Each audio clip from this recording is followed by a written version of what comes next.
In this section, we're going to talk about purchasing properties with alternative financing. Market conditions are changing. Some buyers and even brokers might be interested in alternatives to the traditional loan. Before we get into some examples, let's understand a few definitions. Over the next few slides, we'll be reviewing each of these terms that are listed here. Feel free to pause the video and review these terms before we dive in. Let's talk about subject to financing. It is important to note that the buyer is not liable for the loan. The seller remains responsible. And it is commonly abbreviated as SUBTO. Both the buyers and the sellers should seek legal advice and representation to advise them and draft these subject to financing contracts.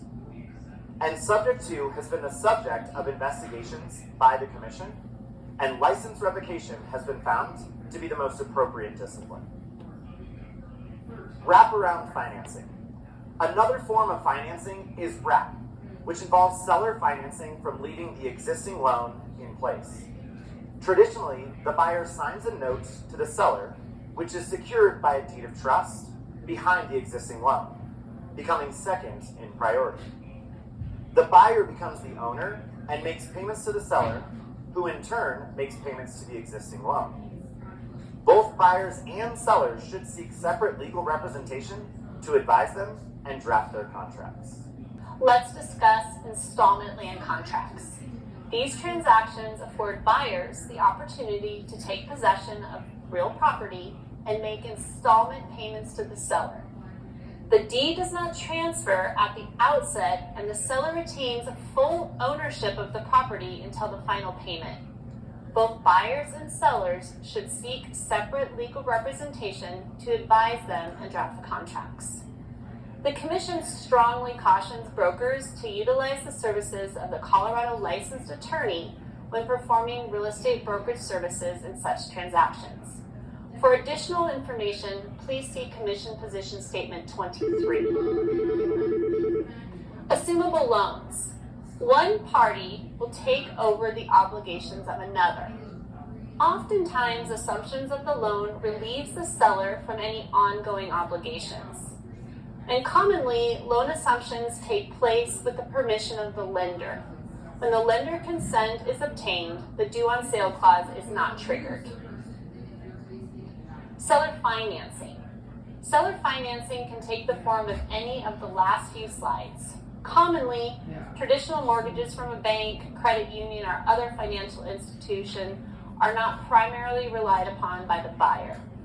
If the seller has no financial obligations on the property, then title can be transferred to the buyer. Both buyers and sellers should seek separate legal representation to advise them and draft the contracts. Let's look at purchasing a property scenario with some alternative financing.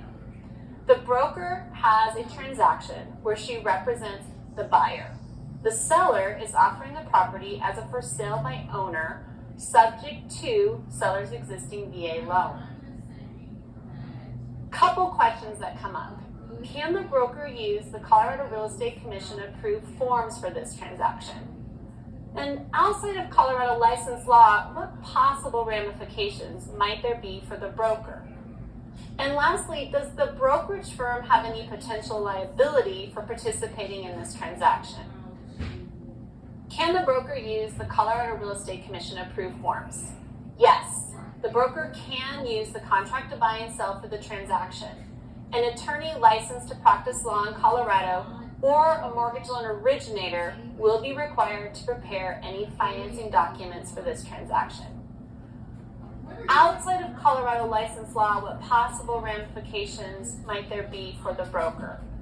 Well, the Department of Housing and Urban Development has long taken the position that title companies and brokers who have circumvented the credit qualifying process by permitting contract sales or other innovations should be subject to administrative sanctions.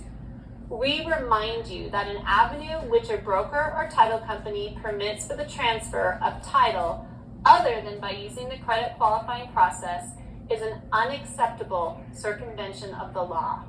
At a minimum, those parties involved will be suspended for at least 1 year from participating in FHA and VA programs. And it can also trigger the due on sale clause for the seller's lender agreement. Our last question was, does the brokerage firm have any potential liability for participating in this transaction? And the answer is yes. HUD has the authority to suspend a broker and the entire brokerage firm if they find that the broker attempted to circumvent the credit qualifying process. Suspension, or formally referred to as debarment, may significantly affect a broker's ability or the ability of the entire brokerage firm to participate in certain real estate transactions. Roughly 15% of transactions are FHA insured, while approximately 7% of transactions are VA. That means that the broker and the brokerage firm might have a reduction of approximately 22% of business.